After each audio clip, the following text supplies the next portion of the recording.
Assalamualaikum anak-anak. Waalaikumsalam. Ya, selamat pagi semuanya. Pagi. Bagaimana kabarnya hari ini? Baik. Alhamdulillah semuanya dalam keadaan baik ya. Semoga kita senantiasa dalam lindungan Allah Subhanahu wa taala. Nah, hari ini kita bertemu lagi dalam pembelajaran daring hari Rabu tanggal 18 November tahun 2020. Nah, sebelum kita mulai pembelajaran, mari kita berdoa terlebih dahulu untuk kelancaran dan kemudahan kegiatan belajar daring kita pagi ini. Untuk Ketua Kelas, Mbak Yasna, silahkan menyiapkan teman-temannya memimpin doa bersama. Mari teman-teman kita berdoa bersama-sama. Bismillahirrahmanirrahim. Alhamdulillahirrabbilalamin. Ar-Rahmanir-Rahim. Maliki yaumiddin. Nah, ini sudah ada 17 peserta ya, berarti 16 anak sudah masuk semua. Akan Bu Guru bagikan link presensi. Untuk melakukan presensi, kalian bisa mengklik link yang Bu Guru share di kolom chat. Dilihat kolom chatnya ya, sebentar Bu Guru share linknya. Nah, sudah Bu Guru bagikan, saya ada chat ya, link presensi, nanti silakan diklik, diisi nama dan nomor absennya. Untuk selanjutnya, mari kita menyanyikan lagu Garuda Pancasila sebagai perwujudan rasa nasionalisme kita sebagai warga negara Indonesia. Garuda Pancasila, akulah pendukung proklamasi setia berkorban untukmu. Nah, coba anak-anak, kalian tadi sudah menyanyikan lagu Garuda Pancasila. Nah, sekarang siapa yang ingat tulisan apa yang dicengkram pada kaki burung Garuda? Bhinneka Tunggal Ika. Iya, Bhinneka Tunggal Ika. Iya. Nah, Bhinneka Tunggal Ika itu sebagai apa ya? Bhinneka Tunggal Ika sebagai apa? Semboyan negara Indonesia. Semboyan negara Indonesia. Ada yang tahu artinya? Tetapi tetap satu jua. Iya betul. Satu jua. Meskipun berbeda-beda, tapi tetap satu jua. Tapi tetap satu jua. Nah, perbedaan yang ada di Indonesia itu tidak cuma perbedaan adat istiadat, agama, suku bangsa, dan tari daerah, lagu daerah begitu ya. Tapi ada juga keragaman di Indonesia, itu ada keragaman jenis usaha, jenis pekerjaan yang dilakukan oleh warga negara Indonesia. Nah, Bu Guru punya gambar mengenai keragaman usaha. Coba diperhatikan ya, Bu Guru share dulu.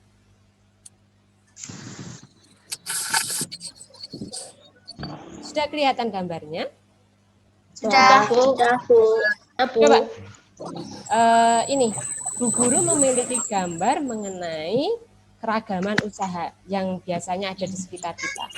Nah, untuk gambar yang pertama ini gambar apa? Usaha apa yang dilakukan? Fotokopi. Yang kedua? Potong rambut. Potong rambut. Potong rambut. Yang ketiga? Montir. Montir ya, mekanik. Iya betul, tukang bengkel tuh ya, mekanik. Nah, pada gambar ini, pada gambar wirausaha ini, para usahawan ini menggunakan alat. Alat apa saja yang dipakai? Untuk gambar yang pertama, seorang pengusaha fotokopi, alat apa yang dipakai? Mesin fotokopi. Fotokopi. Ya, ada lagi? Kertas. Kertas. Nah, ada kertas, ada fotokopi, ada tintanya juga ya. Untuk tukang cukur, alat apa yang dipakai? Gunting. Sabun. Sisir. Betul. Semprotan. Semprotan buat basahin rambut. Ada kaca ya kan untuk bercermin itu. Nah, untuk yang montir, untuk yang montir apa yang dipakai? Kunci Inggris. Obeng. Kunci jandal. Iya, ada spare part-nya ya. Mereka para tukang bengkel ini, para mekanik membutuhkan spare part saat mengganti onderdil motor yang rusak. Ada perangkat kuncinya juga, ada dieselnya juga. Kalau bannya kempes dipompa ya kan, menggunakan diesel begitu. Nah, kira-kira alat-alat tadi yang dipakai oleh para usahawan ini, para wirausaha ini, ada yang didatangkan dari luar negeri apa semuanya tercukupi dari dalam negeri? Dari dalam negeri. Ada yang dari dalam negeri, tapi ada juga yang berasal dari Luar negeri. Bahan-bahan fotokopi. ada yang terbuat dari logam dan ada yang terbuat dari non logam ya kan. Nah, hari ini kita akan belajar mengenai kerjasama ASEAN di bidang ekonomi. Nanti kita belajar mengenai ekspor dan impor. Kemudian kita belajar mengenai jenis benda berdasarkan sifat kemagnetannya. Jadi nanti ada benda magnetik dan non magnetik.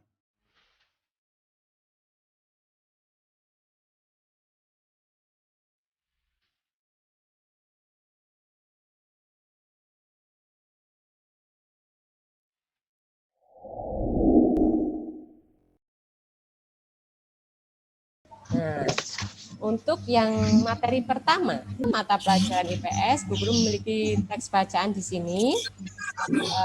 Coba dibaca secara bergantian ya. Ya, untuk paragraf yang pertama silakan dibaca oleh Mas Hasan. Dalam menjalankan roda perekonomian, suatu negara tidak dapat berdiri sendiri, namun diperlukan kerjasama dengan negara lain. Salah satu contohnya adalah pertemuan negara ASEAN. Ya. Untuk paragraf kedua, Mbak Farah, dilanjutkan paragraf yang kedua. Mari kita ambil contoh sederhana dari usaha yang terdapat pada gambar di atas, yaitu usaha pangkas rambut. Untuk menjalankan usaha tersebut, sumber daya yang digunakan bisa berasal dari dalam negeri. Misalnya sumber daya manusia, kursi, dan meja. Namun, ada sumber daya yang berasal dari luar negeri. Misalnya mesin cukur dan peralatan lainnya. Mbak Alia, untuk paragraf yang ketiga. Ya, begitu pula dengan usaha fotokopi dan bengkel. Sebagai sumber daya ada yang berasal dari dalam negeri dan ada pula yang didatangkan dari luar negeri, seperti mesin fotokopi dan suku cadang untuk kendaraan bermotor. Ya, untuk yang paragraf pertama tadi, informasi apa yang kita dapat dari paragraf yang pertama? Mas Kafka tadi menjalankan roda perekonomian suatu negara tidak dapat berdiri sendiri. Iya betul. Jadi dalam melaksanakan perekonomian, suatu negara itu membutuhkan kerjasama dari negara yang lain. Sekarang kita perhatikan paragraf kedua. Usaha apa yang muncul dalam paragraf tersebut? Usaha pangkas rambut. Montir. Nah, di situ ada usaha pangkas rambut. Nah, sebagai contoh tadi, seorang pengusaha pangkas rambut, tukang cukur itu ya, dia membutuhkan alat yang dipakai untuk kegiatannya dalam pekerjaannya. Ada tadi gunting, mesin cukur, ada kursi, ada meja, ada sisir, termasuk orangnya itu. Nah, dari semua yang dibutuhkan ini, ada yang berasal dari luar negeri, ada yang berasal dari dalam negeri. Mungkin kursi mejanya produk lokal, tapi dia membutuhkan mesin cukur, alat cukur yang lebih canggih, sementara di Indonesia belum produksi. Nah, jadi si tukang cukur ini tadi membeli barang dari luar negeri. Nah, kembali ke bacaan. Untuk sumber daya alam yang dari luar negeri tadi ya, seperti yang mesin cukur, berarti si tukang cukur tadi melakukan kegiatan ekspor atau impor. Kalau membeli dari luar negeri,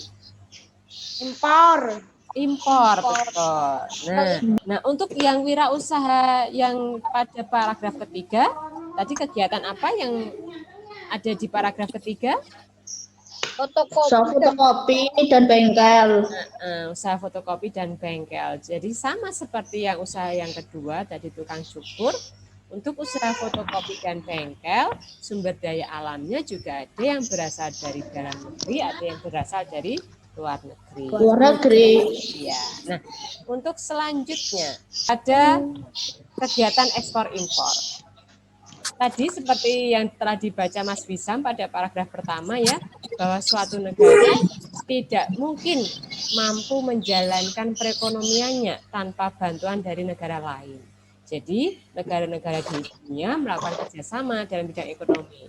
Salah satu kerjasama yang dilakukan di bidang ekonomi yaitu ekspor dan impor itu tadi. Barang yang diperdagangkan dalam kegiatan ekspor dan impor disebut dengan komoditas. Gitu ya. Nah, untuk selanjutnya kita akan mempelajari ekspor dan impor lebih terperinci lagi. Untuk yang pertama, apa itu ekspor? Ekspor merupakan kegiatan pengiriman barang ke luar negeri. Orang yang melakukan pengiriman barang ke luar negeri disebut apa? Eksportir. Betul. Nah, untuk tujuan ekspor. Nah, kenapa sih para wirausahawan melakukan ekspor? Di sini Bu Guru sampaikan ada beberapa tujuan ekspor ya. Yang pertama, menumbuhkan industri dalam negeri. Jadi pertumbuhan industri di Indonesia semakin meningkat. Kemudian yang kedua, mengendalikan harga produk. Apa hubungannya mengekspor dengan mengendalikan harga produk, Bu? Jika tidak dilakukan ekspor, maka barang yang ada di Indonesia akan menumpuk. Nah, coba menurut kalian, kalau jumlah yang barang yang tersedia banyak, kira-kira harganya murah apa mahal? Murah. Nah, betul. Kalau jumlah barangnya banyak, maka harga produknya akan jatuh. Ini bisa merugikan siapa? Para para pengusahanya akan rugi. Biaya produksinya mahal, banyak, tapi barangnya dijual tidak menguntungkan. Jadi pemerintah perlu mengendalikan harga produk. Caranya mempermudah tadi kegiatan ekspor. Jadi, untuk tujuan yang ketiga yaitu menambah devisa negara. Tadi komoditas apa ya? Komoditas tadi apa? Barang yang diperdagangkan dalam kegiatan ekspor atau impor. Nah, betul sekali. Komoditas ekspor Indonesia apa saja, Bu? Barang-barang yang diekspor di Indonesia ada apa saja, Bu?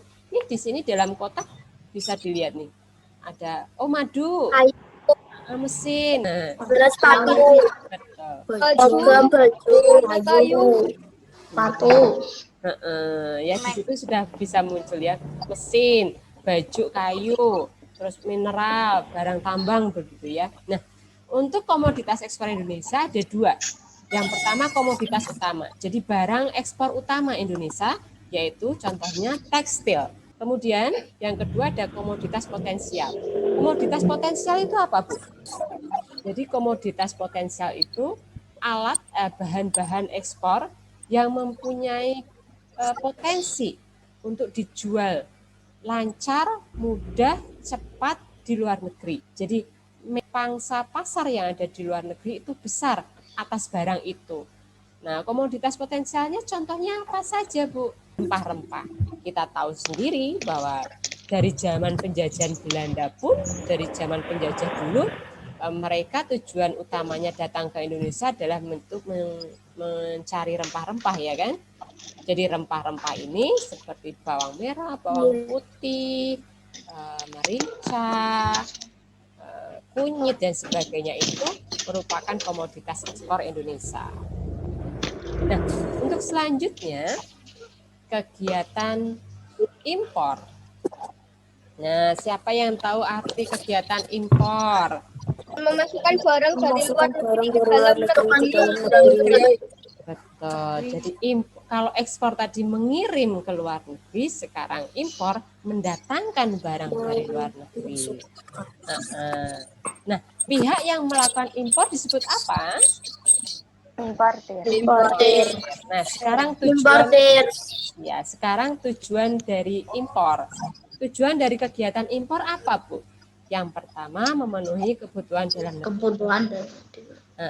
Yang kedua apa? Mendukung stabilitas negara dengan kebutuhan. Jadi kita melakukan impor dengan tujuan supaya kebutuhan kita itu tercukupi. Contoh tadi tukang fotokopi. Kalau di sini tidak ada perusahaan, tidak ada pabrik yang memproduksi mesin fotokopi, apakah tukang fotokopi bisa menjalankan usahanya? Tidak. Tidak, betul. Jadi karena kita butuh, sementara di dalam negeri tidak ada barang tersebut, maka mendatangkan barang dari luar negeri untuk memenuhi kebutuhan kita. Nah, selain memenuhi kebutuhan, kita juga bisa mendukung stabilitas nasional. Maksudnya gimana, Bu? Jadi stabilitas nasional bisa tercapai, bisa terpenuhi kalau semua kebutuhan warga negaranya tercukupi. Paham sampai sini? Paham. Nah, untuk selanjutnya, contoh komoditas impor. Jadi di situ tadi barang yang biasa didatangkan dari luar negeri ke Indonesia itu apa? Contohnya Mesin. mekanik, Peralatan listrik, lain-lain. dari Jepang. Nah, yang ASEAN, sepeda motor yang dari ASEAN, Malaysia sudah memproduksi sepeda motor itu. Jadi produksi sepeda motor yang dilakukan Malaysia sekarang bisa ditemui produksi sepeda motor dari Malaysia, sesama anggota ASEAN. Nah, untuk selanjutnya setelah kalian memahami materi ekspor impor tadi, di sini Bu Guru tampilkan LKPD-nya ya. Jadi di LKPD aktivitas pertama nanti kalian diberikan dua buah bacaan. Ada bacaan yang pertama mengenai ekspor batik terus meningkat. Kemudian ada bacaan berjudul Kasongan Batu ekspor gerabah miliaran rupiah per bulan. Dari dua bacaan ini tadi, kalian diminta untuk menganalisa teks ya tentang komoditas ekspor impor apa yang ada dalam kegiatan ini. Kemudian hasilnya nanti kalian diminta untuk menuliskan pada hasil analisis di sini. Paham? Untuk materi yang kedua, selanjutnya kita masuk pada mata pelajaran IPA. Bu Guru share kembali ya materinya. Tahukah kalian bahwa sebagai wirausaha kita memerlukan alat dan bahan untuk menunjang kegiatan kita seperti tadi ya. Jadi benda-benda tersebut ada yang diproduksi di dalam negeri, ada juga yang didatangkan dari luar negeri. Nah, di sini beberapa wirausaha Bu Guru tampilkan. Yang pertama ini apa ya? Usaha apa ini ya?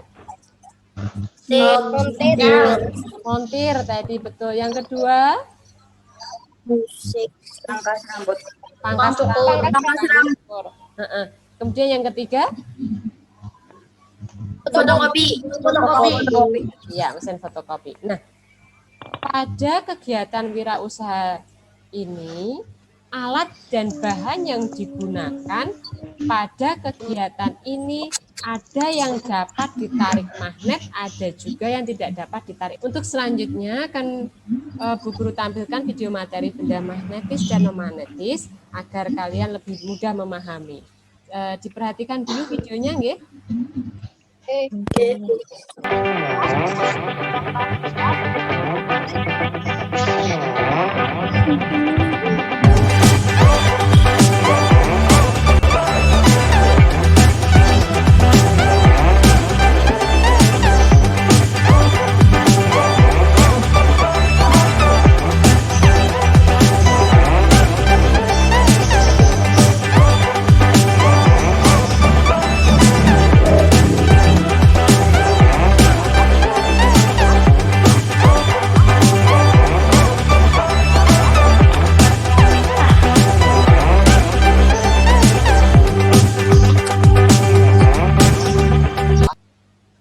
Setelah melihat tayangan video tadi, untuk lebih memperjelas materi tentang benda magnetis dan non-magnetis akan Bu Guru jelaskan.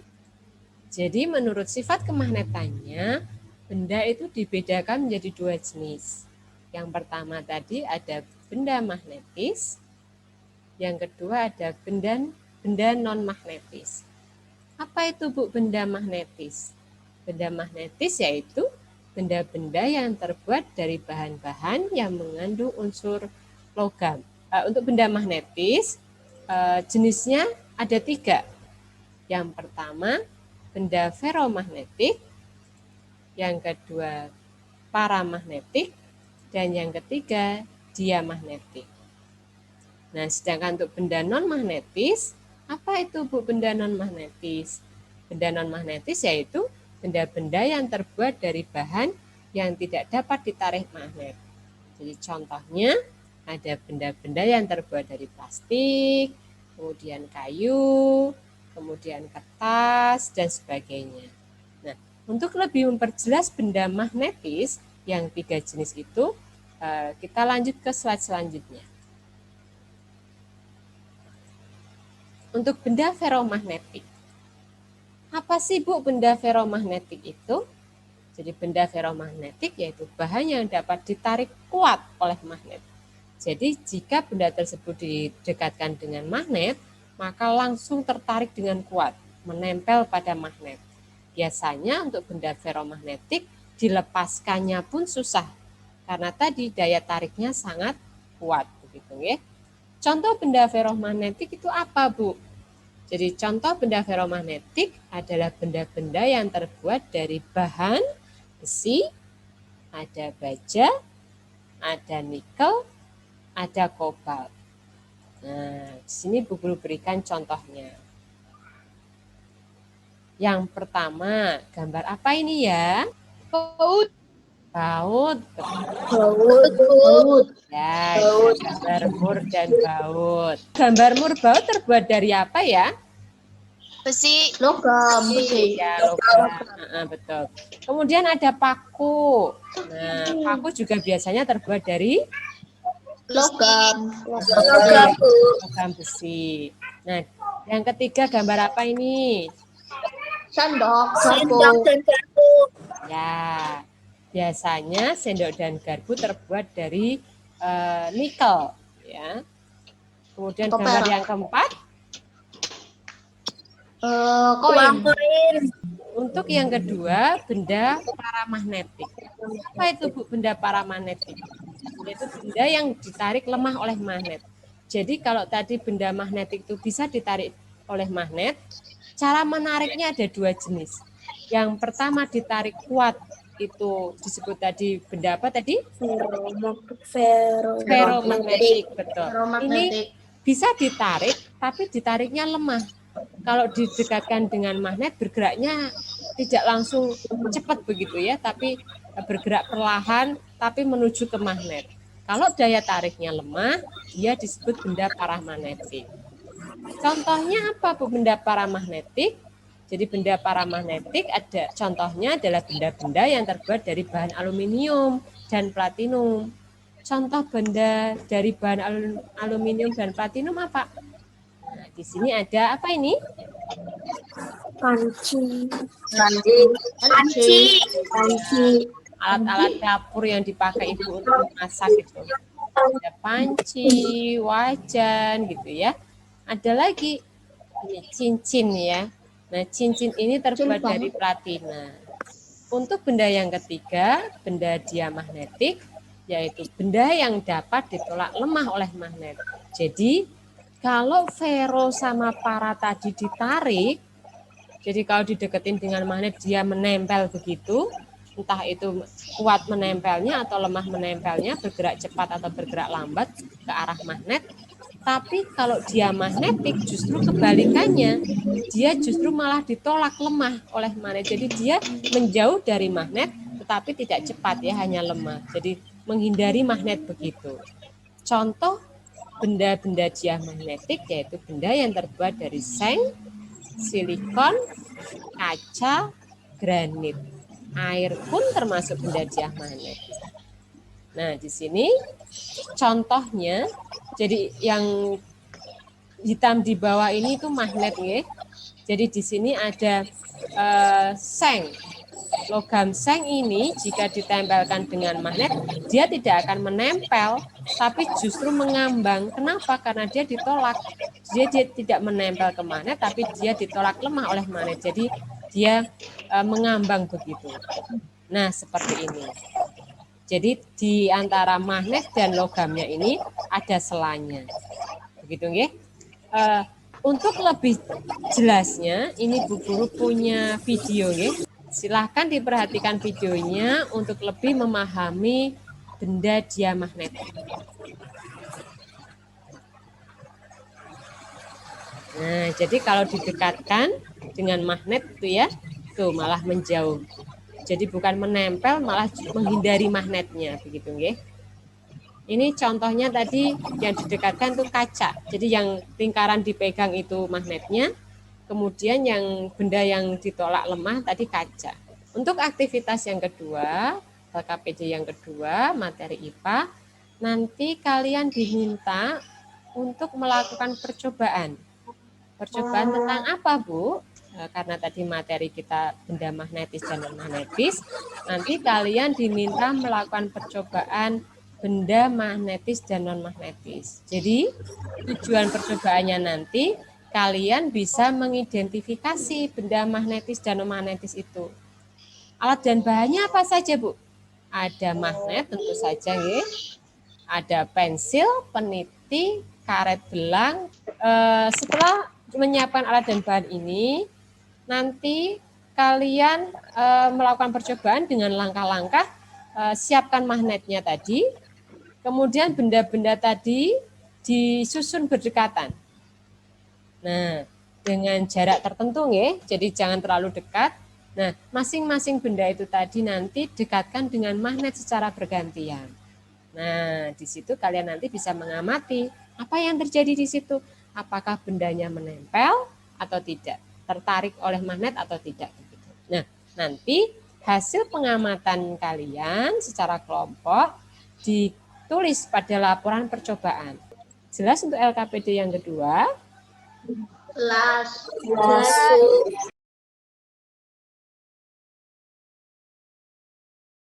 Nah, untuk selanjutnya, setelah mempelajari kedua materi tadi, setelah ini akan dibagikan evaluasi, ya. Nanti soal evaluasinya ada dalam bentuk Google Form, hanya 10 nomor, nanti akan Bu Guru bagi linknya pada grup WhatsApp saja. Nah, untuk kesimpulan pembelajaran hari ini, tadi kita sudah belajar 2 materi, ya. Yang pertama tadi materi IPS tentang apa ya? Ekspor dan impor. Kegiatan ekspor dan impor. Di wilayah mana tadi? ASEAN Tenggara. Asia Tenggara, betul. Nah, tadi ekspor merupakan kegiatan apa? Merupakan kegiatan Mengirim barang ke luar negeri. barang ke Iya. Pintar, mengirim barang ke luar negeri. Nah, orang yang melakukan ekspor tadi disebut apa? eksportir. Eksportir, pintar sekali. Nah, lawannya ekspor. impor. Impor. Apa itu impor? Import Impor yaitu kegiatan memasukkan barang ke luar negeri. Ya, Mbak Yasna pintar sekali. Memperdagangkan barang ke luar Memasukkan barang ke dalam negeri. Orang yang melakukan impor disebut apa, Mbak Erina? importir. Importir, iya betul. Nah, kalau tadi barang yang diekspor dan diimpor disebut apa?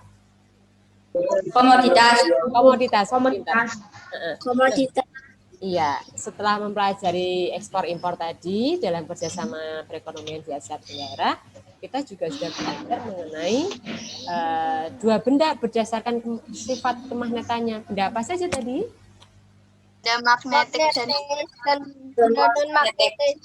Iya, bagus, berarti memahami dan perhatikan. Nah, benda magnetis sendiri tadi terbagi menjadi 3 apa saja? Feromagnetis, paramagnetis, dan yang magnetis.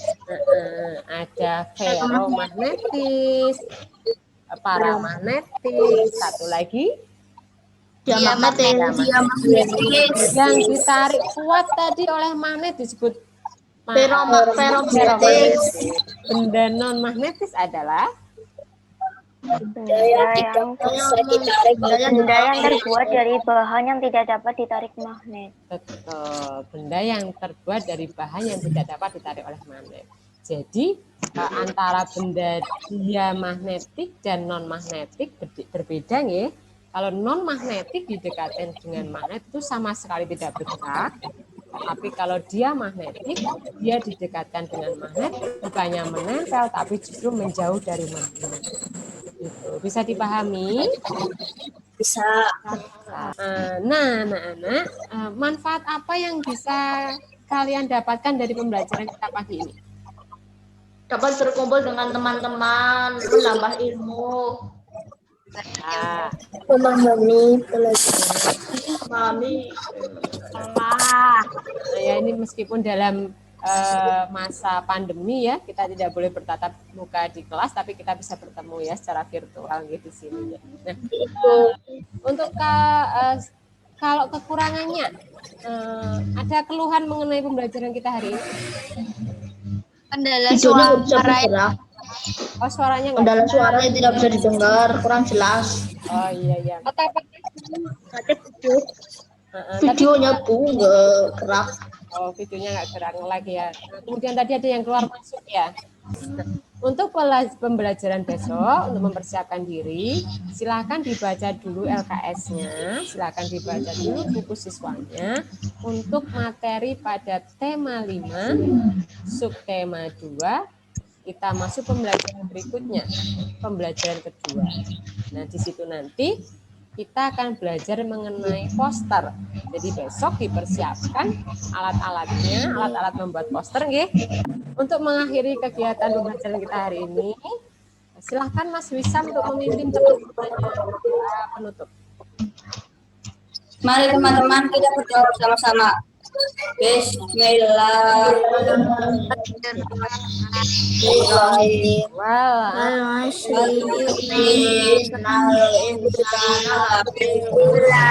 Guru rasa cukup pembelajaran kita hari ini ya. Terima kasih sudah bergabung. Jangan lupa nanti saat melakukan kerja kelompok tetap mematuhi protokol kesehatan, nggih. Pakai masker, tangan, iya, terus jaga jarak, ya. Jadi tetap menjaga jarak, tetap mematuhi protokol kesehatan, tapi juga tugasnya bisa diselesaikan.